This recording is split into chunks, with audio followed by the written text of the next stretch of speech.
प्रातः स्मरामि हृदि संस्फुरदात्मतत्त्वम् सच्चित् सुखं परमहंस गतिं तुरीयम् यत् स्वप्न जागर सुषुप्तिमवैति नित्यम् तद्ब्रह्म निष्कलमहं न च भूतसङ्गः तपोभिक्षीण पापानां शान्तानां वीतरागिणाम् मुमुक्षूणामपेक्षोऽयम् आत्मबोधो विधीयते बोधोऽन्यसाधनेभ्यो हि साक्षान्मोक्षैकसाधनम् पाकस्य वह्निवज्ञानम् विना मोक्षो न सिद्ध्यति।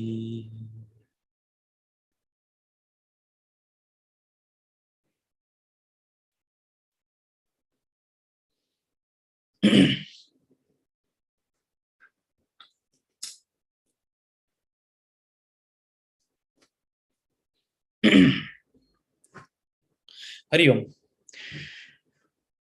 Welcome back to Gems of Bhagavad Gita. Suprabhatam. Suprabhatam.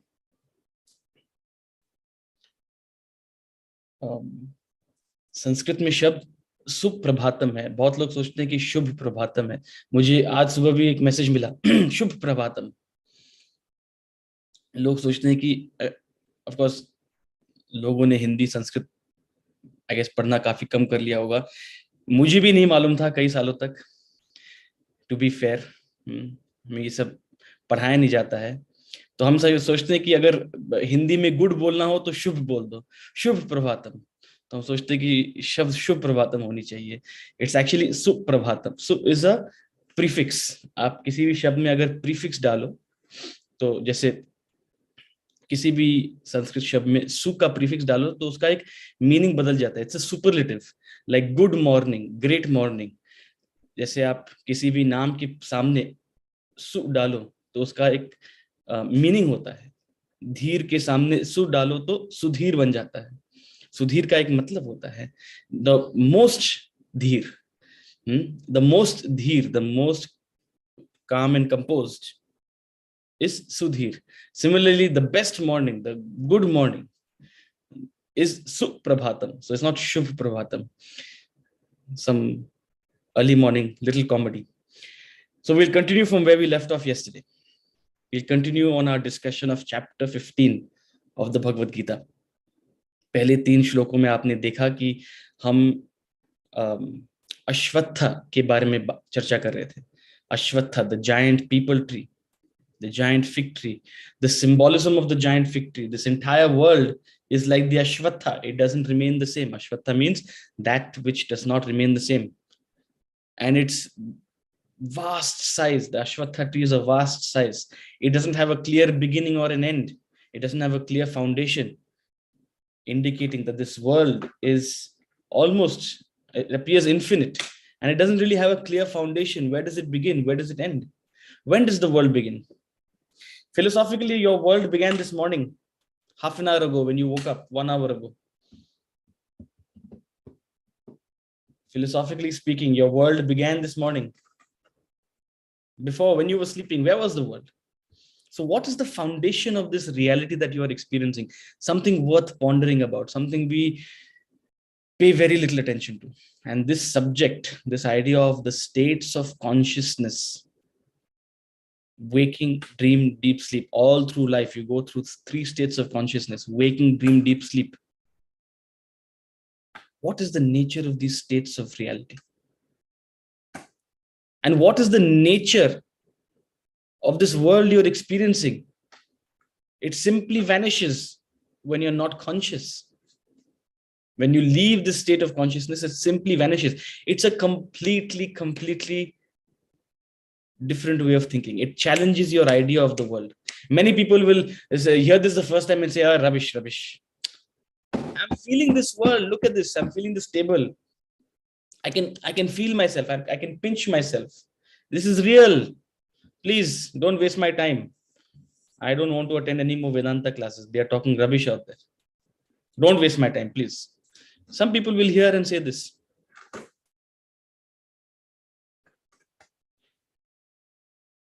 The point is, imagine you are in a dream. Imagine you are in a dream. ऐसे सोचो कि आप स्वप्न में हो. स्वप्न में भी आप केवल यही कहते हैं.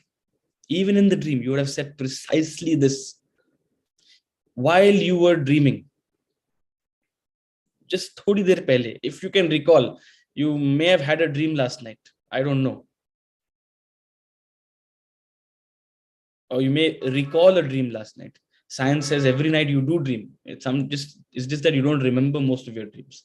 So if you remember any of your dreams last night, try and recall while you were dreaming. While you were dreaming, what was that experience? That is what we have to recall. It's not important. Please understand this today. Please understand this today, because in different schools of thought where they study the dream, I have seen people who will write down every single detail in the dream, thinking that what they dreamt is an indication of what they have to do out here. What they dreamt is an indication of what they have to do out here. Please, you don't have to go to the dream to exercise your buddhi. You don't necessarily have to go to the dream to remind yourself of what your duty and responsibility and things you need to do out here is. That's not the purpose of the dream. I mean, you may do that, no one's stopping you, but what is the true purpose of, and what is the true potency of that experience? Why is it such a strong experience? Vedanta says there is only one thing essential to remember about the dream. Only one thing. It's got nothing to do with what happened in the dream. It's got nothing to do with that. Because the dream world and the waking world are completely different. Whatever happens in the dream world has no bearing in the waking world. Whatever happens in the waking world has no bearing in the dream world. They're completely different. But there is one thing very, very important about the dream experience. जब आप स्वप्न में हो, एक चीज बहुत महत्वपूर्ण है. And what is that one thing? That one thing is how real the dream felt while you were dreaming. How real the dream felt while you were in the dream. Right now, you've woken up. Right now, you realize, it was just an imagination. It was nothing. Oh, terrible dream. Thank God I woke up. Whew. Sometimes when we wake up from a terrible dream, it's a sigh of relief. What is that sigh of relief? That thank God it was just a dream. And why is it a sigh of relief? Because while you were dreaming, you were afraid because you thought that it was actually happening. It was actually real. In the dream, you'll tap the table and say, this is real. You will slap yourself and say, this is real. You'll pinch yourself and say, this is real in the dream. But what happened? What happened to that feeling of reality once you woke up? So Vedanta says, this waking world, there is no reason for you to give this waking world any more reality than you did give the dream world while you were dreaming. I'll repeat that. There is no reason to give this waking experience right now, which you are having as the wake up, any more reality, any more feeling of solidness than you did as the dreamer while you were dreaming. आपने dream को कितना reality दिया था जब आप dream कर रहे थे? You gave it utmost reality. You thought it was actually happening. And what happened? Vedanta is saying, there's no reason to give this any more reality. So this should create a sense of suspicion in you. This should create a sense of suspicion in you. What is different about this world? I'm also going in and out of it. What is real about this world? And जितना आप सोचोगे, जितना हम चर्चा करेंगे, to that extent, knowledge will arise in you.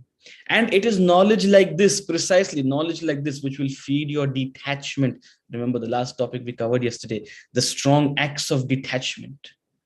The strong acts of detachment will liberate you from this world. Right now, we are stuck, entangled in this Ashwatha. We are like the entangled branches of the Ashwatha, completely caught up. No way to get out. Punarapi jananam, punarapi maranam. It is knowledge like this which will sow the seeds of detachment, which will slowly liberate us. It is knowledge of Vedanta in every level. See, this is the highest philosophical concept in Vedanta. There are other concepts we have also been studying. Other ideas we have also been studying. All of these together help in cultivating a sense of detachment in you. Knowledge leads to detachment. Knowledge leads to detachment.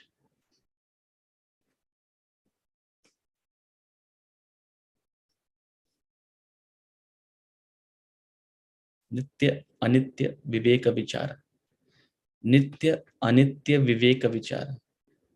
Contemplate, Vichara. Investigate. Think critically, Viveka, about Nitya and Anitya.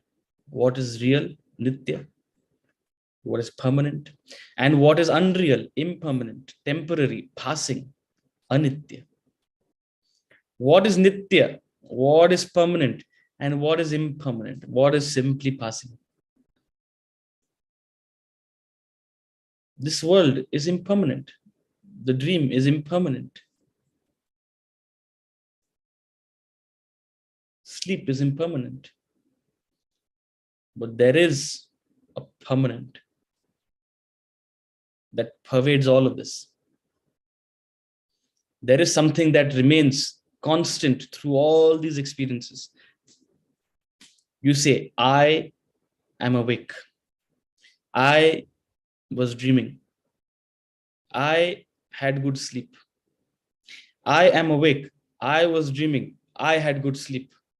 Through all these three distinct and different states of consciousness, where you created distinct and different personalities, experiencing distinct and different worlds. Through all these three states of consciousness, where you created distinct and different personalities, experiencing a distinct and different world, there was one thing that was common: the I. There is this I in you, this identity. Who is that I? This I is not this physical body. This physical body belongs to this waking world. It is limited to this waking world. It is absent in the dream. So this I, what I call myself I, is not this physical body. It is not this mind and intellect. This belongs to the waking world. In the dream, I'll have a different mind and intellect. So what is that I? It is worth thinking about. It is worth thinking. I don't want to simply give you the answer. You all probably already know the answer. Intellectually, it's like, हम रट्टा मार सकते हैं ऐसे. It's very easy to memorize this stuff, and especially hearing it again and again. Are we contemplating along these lines? Are we even aware of the distinction between the body and the I? The distinction between this body and this I within you, this experiencer within you. Are you aware of the distinction between the body, the mind, and the I? Are you aware of the distinction between the intellect and the I? That I in you is the sakshi. That I in you is the, see, in all these practices, regardless of whether it's Buddhism, whether it's even different forms of within the yogic tradition, they talk about being mindful. They talk about being observing yourself. They talk about watching yourself in third person. What are all of these practices? It is attuning to that I, attuning to that sakshi, which is watching the body function, which is watching the mind function, which is watching the intellect think. Can you become sakshi to your own thoughts? Can you become sakshi to your own feelings? Can you become sakshi to your own body and its actions? So are we thinking along these lines? That is the question. You may know all these answers. You may know all these answers to the questions I'm posing. So all of this knowledge which we are discussing, and yesterday I ended the class by saying, it's up to you to take this knowledge and apply it.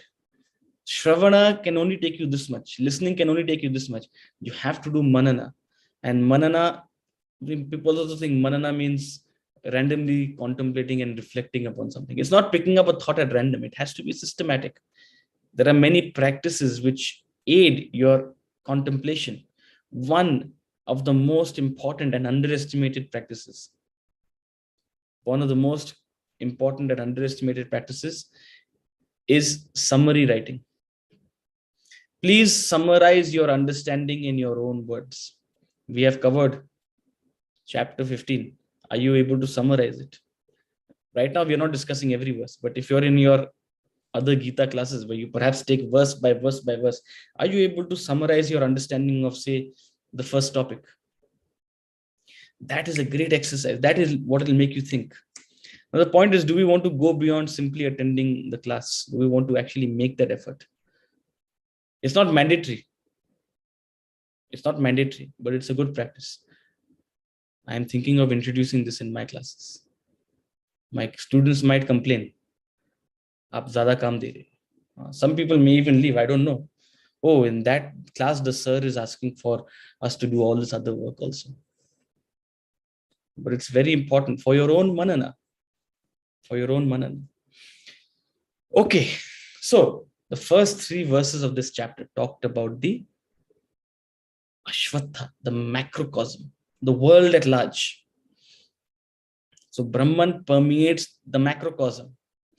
Brahman also permeates the microcosm. And that is the next 2 verses that we will take. The macrocosm means the world at large. The microcosm means the individual. The individual in the world.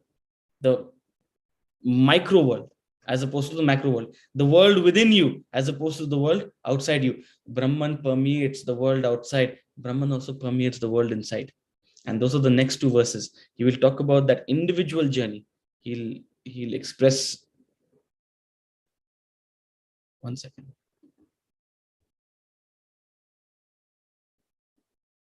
He'll talk about that individual journey of the microcosm. Chapter 15, verse number 7. Mamaivamsho jiva loke jivabhuta sanatanaha manashashtani indriyani prakritisthani karshiti. Mamaivamsho jiva loke jivabhuta sanatanaha manashashtani indriyani प्रकृतिस्थानि कर्षति. इस संसार में जीव रूप मेरा ही सनातन अंश है. प्रकृति में स्थित मन सहित 6 इंद्रियों को आकर्षित करता है. इस संसार में जीव रूप मेरा ही सनातन अंश है. मेरा ही अंश इन मन सहित 6 इंद्रियों को आकर्षित करता है. So a portion of my eternal self, having become a being in the living world, abiding in prakriti, matter, attracts the senses with mind as the 6th. A portion of my eternal self, having become a being in the living world, abiding in prakriti, matter, attracts the senses with mind as the 6th. I'll explain. So Brahman is the source of the macrocosm. When we look at the world at large, that source, the creator or the enlivening principle, we call it Brahman. That same force, as it were, that same enlivening principle, when we talk about it in the individual, in the being, it is called Atman. That same power, that same enlivening principle, that same all-pervading reality in the macrocosm, when we talk about it in the microcosm, in the individual, it is called Atman. The Atman in you is the all-pervading Brahman. The Atman is the Godhead in you. Tat Tvamasi, that thou art. That Atman is the I in you. You know not you are the Atman. You know not you are the Godhead itself. You have imagined yourself to be this individual, this Prakriti, That's the sin and madness of mankind. This is the biggest imagination. You have to rise above, get out of this imagination, and gain liberation, moksha, samadhi.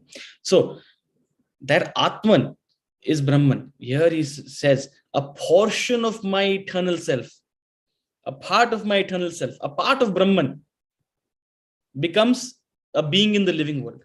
A part of Brahman becomes Atman. Now, if any good student would catch Bhagwan out here and say, Bhagwan, in some other part of the Bhagavad Gita, you have said that Brahman is indivisible.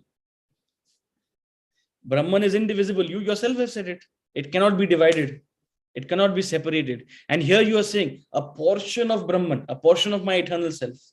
How do you take a portion of something that cannot be divided, that cannot be cut, that cannot be separated, disintegrated? So it's said out here, but this should be something to think about. This should be something to think about. A portion of my eternal self itself, having become a being in the living world, the Atman, enlivening Prakriti, abiding in Prakriti, enlivening Prakriti to become a being in the living world. Every living being is a combination of Purusha, Atman, Brahman, and Prakriti. Purusha and Prakriti combine to create a living being, just as electricity and electrical appliance combine to create that experience. Electricity and the bulb combine to create light. Similarly, Purusha, electricity, and Prakriti, the appliance, the bulb, combine to create light, combine to create a living being, a life, a living form. So, Prakriti and Purusha combine to create a living being. He says, having become a living being in this world, abiding in Prakriti, attracts the senses with mind as the sixth. The mind is the sixth sense, as it were. The mind is the sixth sense, as it were. This combination of Prakriti and matter creates an individual. This individual has, broadly speaking, 5 senses, the gross body, and the mind, the subtle body. The mind out here includes your entire realm of the conscious body, the aware body, which is the mind and the intellect. So what happens when spirit and matter come together? When spirit and matter come together, an individual form is created. This form is broadly composed of a physical body and a mental body. That's what he's saying. A physical body and a mental body. The 5 senses on the physical plane, and the mind and intellect in the subtle plane, the subtle body. A portion of my eternal self, that Atman in you, is a portion of Brahman, is a part of Brahman, is one and the same. You know not. You know not the Atman in you. You know not the Purusha in you. All you are aware of is the Prakriti. All you are aware of is the material equipments. But there is within you, there is within me, beyond this Prakriti, beyond these material equipments, lies the Godhead. What is that Godhead? What is that Atman? What is the indication of that Atman? The Atman is the unchanging aspect in you. All of Prakriti is changing. All of Prakriti is impermanent. That Atman in you is the permanent aspect in you. What is that permanent aspect? I come back to the idea of the I in you. All throughout your life, when you were a child, you said, I am a child. When you were a child, your body was very small, your mind was undeveloped, your intellect was absent, and yet you said, I am a child. The I was there. When you grew up, you said, I am a young person. Your body had grown a little bit. Your mind had developed. Your intellect was there, but still a little kacha. You were naive. You were a naive intellect at the age of 21. I always have to crack this joke. Whenever I give this example, I always have to crack this joke. There's a saying, if you are under 25 and a socialist, if you are under 25 and not a socialist, you don't have a heart. If you're under 25 and not a socialist, you don't have a heart.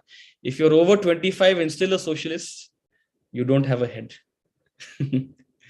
If you're under 25 and not a socialist, you don't have a heart. If you're over 25 and still a socialist, you don't have a head. So jokes apart, point is, over a period of time, these material equipments change, they develop, they grow, they go through the process of birth, growth, decay, and death. That's a process of all Prakriti. The same intellect which is rising as you grow diminishes. Your ability to think deteriorates over a period of time. Your ability to be aware, your mind deteriorates after a period of time. Your pranas, your equipments, your capacity to see, your capacity to hear, your capacity to digest, your capacity to do all sorts of vital functions, they first of all grow, they reach a peak, and they deteriorate over a period of time. So they are bound to go through this change. They are bound to have a beginning and an end. Prakriti has a beginning and an end. But there is an aspect of you which has no beginning, which has no end. When Prakriti started, it appeared. When Prakriti will end, it will disappear for a period of time. But it will not die. And it is not changed.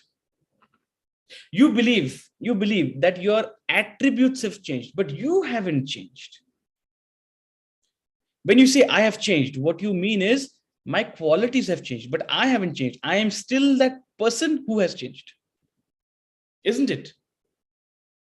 Don't you believe it is that same person who had the experience 25 years ago with a different body, a different mind, a smaller body, a more immature mind, a naive intellect, a very different personality, but the I was the same.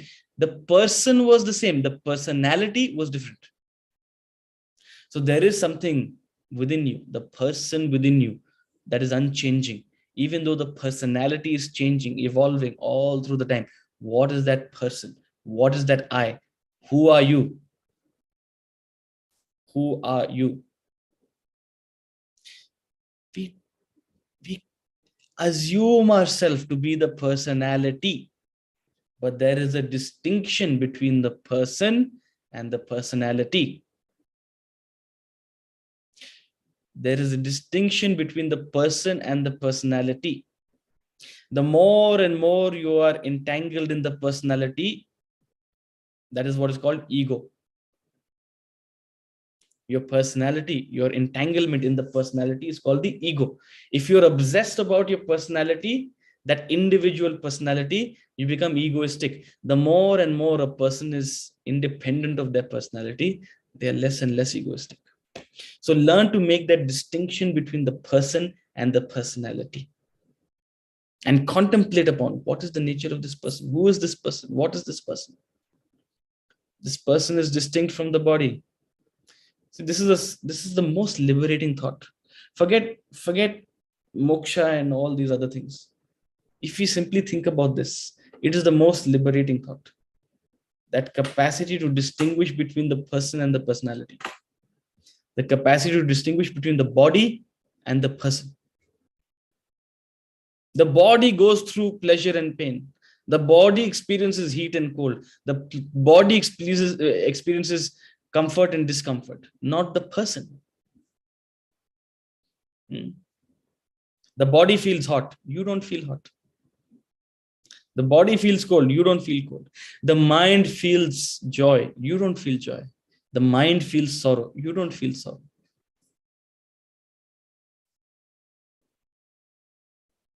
It's a most liberating thought. It's a most liberating thought.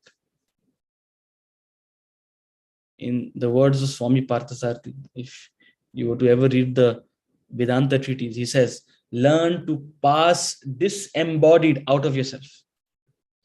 Learn to pass disembodied out of yourself. Learn to attuned to the person, distinct and different from the personality, the body, the embodied. So learn to pass disembodied out of yourself. So here he says, that portion of the eternal self, that person, that I, having become a living being. How? By combining with the personality, the prakriti, acquires this physical body and the gross body. And he continues in the next verse. He continues in the next verse and talks about the passage of life.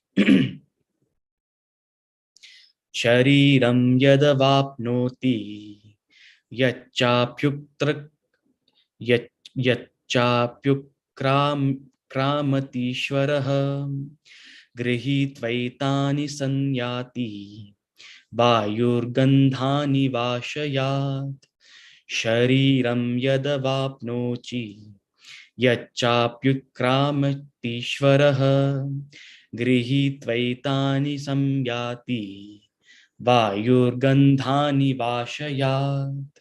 जैसे वायु गंध के स्थान से गंध को ले जाती है, वैसे ही ईश्वर भी जिस देह को त्यागता है उसके अंतकरण को लेकर फिर अन्य शरीर को प्राप्त कर जाता है. I know this will be a very interesting topic for everyone. I will also understand there'll be a lot of questions about this. When the Lord acquires a body, when the Lord, the Ishvara, Brahman, acquires a body, and also when he leaves it, he takes these and goes. These matlab, what he talked about in the last verse, the mind and the senses, the bodies as it were. He takes these and goes as the wind carries the scents from their seat.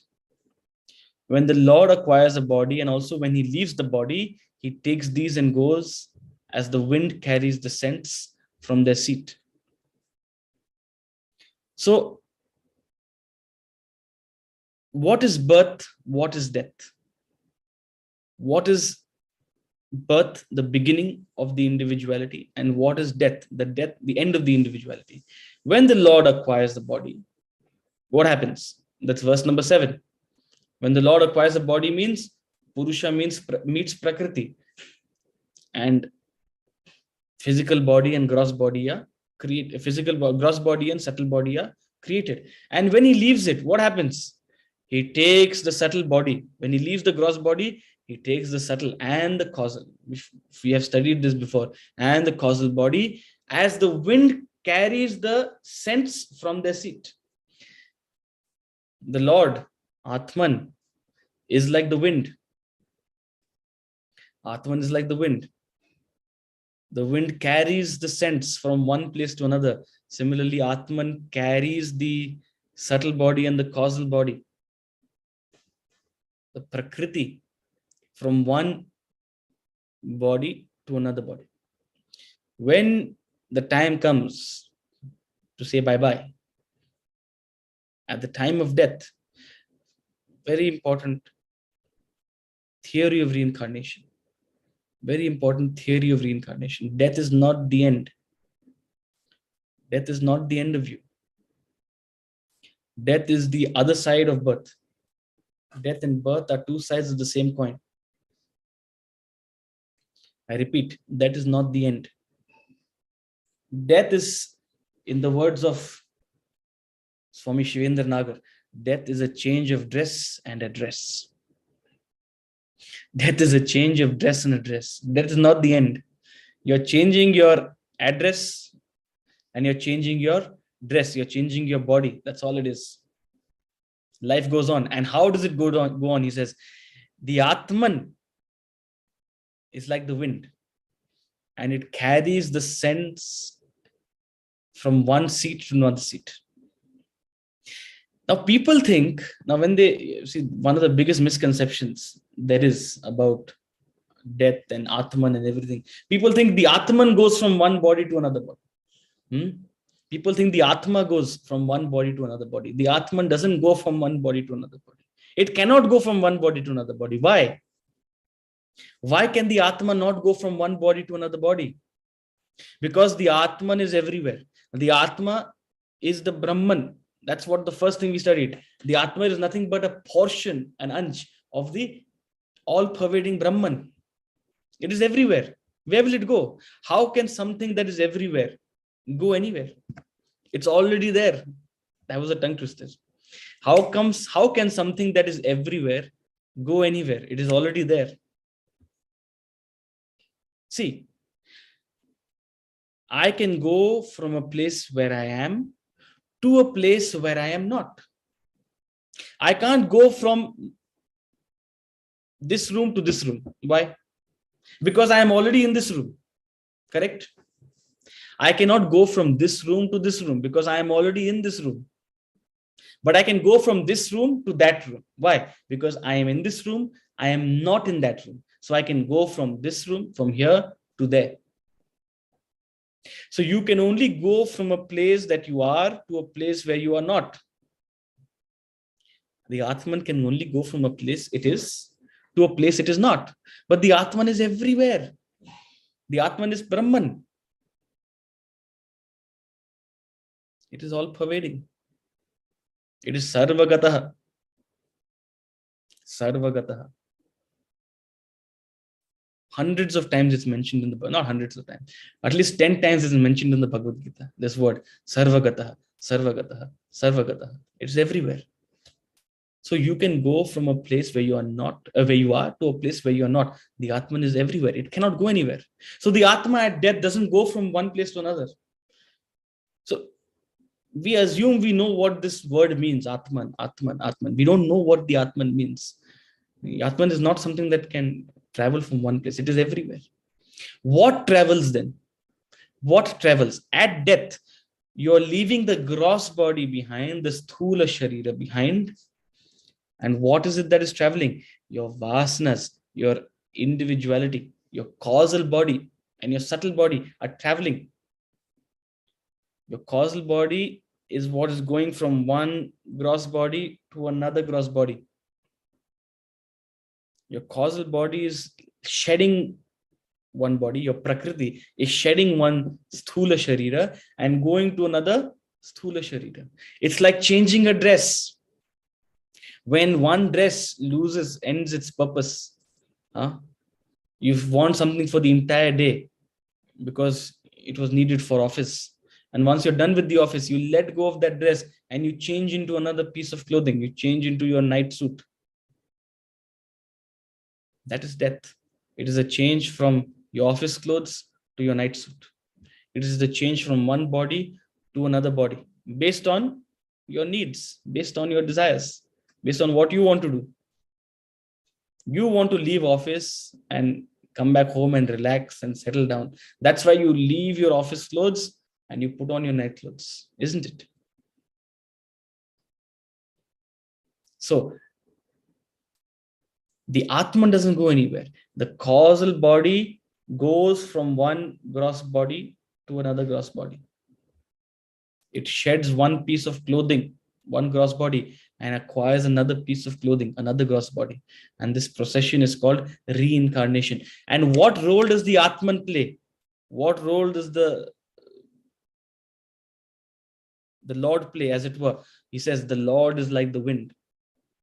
First of all, the wind is all pervading. It is the air. It is all pervading. But the wind is simply a medium that carries the scent from one place to another. If there is wind blowing, and if there is a beautiful jasmine tree, you know what is jasmine? I don't see. This is the problem. I don't even know what is jasmine in Hindi. But what we call jasmine in India is not the actual jasmine. When I was abroad, I remember हमारे यहाँ मैं घर में रहता था कुछ दोस्तों के साथ, and we had a jasmine bush. It's not a tree. It's actually like a bush. And it gave the most incredible scent. It gave the most incredible scent. So what we used to do after doing the laundry, we used to dry the clothes outside near the garden, near the jasmine tree. And what was beautiful is that throughout the year, pretty much, the wind used to blow in a certain direction. When that jasmine was in bloom, those 2 months that the jasmine was in bloom, the wind used to blow in a certain direction. So what would happen is the clothes were drying. Okay, someone is saying chameli. I don't say, this is the thing. I know that chameli is a certain scented flower, but the jasmine that they talk about in America is something different. I don't know. There's something different about that. So the wind used to blow, the clothes were hanging, drying, and the beautiful jasmine scent would come into the clothes. It was incredible. I can't, no amount of Surf Excel scented powder can replace that smell. It was too good. I had the most fresh laundry for those 2 months of the year. So the point is, I'm talking about the wind. The wind carries the scent. The Atman carries the causal body from one place to another, just as the wind carries the scent. The wind is all pervading. Very apt example also. Why? Achha, now someone is saying Juhi is jasmine flower. We all decide what is jasmine flower and you let me know. Okay. You all decide what is the jasmine flower and let me know. Okay. So the Atman is like the wind. One thing which is very important about the wind. Another thing that is very important about the wind is whatever scent there is, it carries it, but it is not affected by it. It doesn't get affected by the wind, by the scent at all. It can carry stale smell. The wind doesn't become smelly. It can carry beautiful smell like the jasmine cell. It doesn't become smelly. You go to a fish market, the air, the wind will carry a stale smell, but the air doesn't become stale. The scent is stale. That same air will go to another place and become a medium for a good smell also. So the air is simply a medium. Similarly, the Atman is simply the medium, the all-pervading medium through which the causal body travels. Just like the ocean, the water is simply a medium where fish travel. The water is all pervading. Similarly, Atman, Brahman is all pervading. It is everywhere. The causal body, the Prakriti as it was, simply is traveling in that medium. So that is what happens at death. At death, you shed the gross body is shed, the causal body transfers from one gross body to another gross body. And this happens through the medium of the Atman. If there was no medium, there would be no transfer.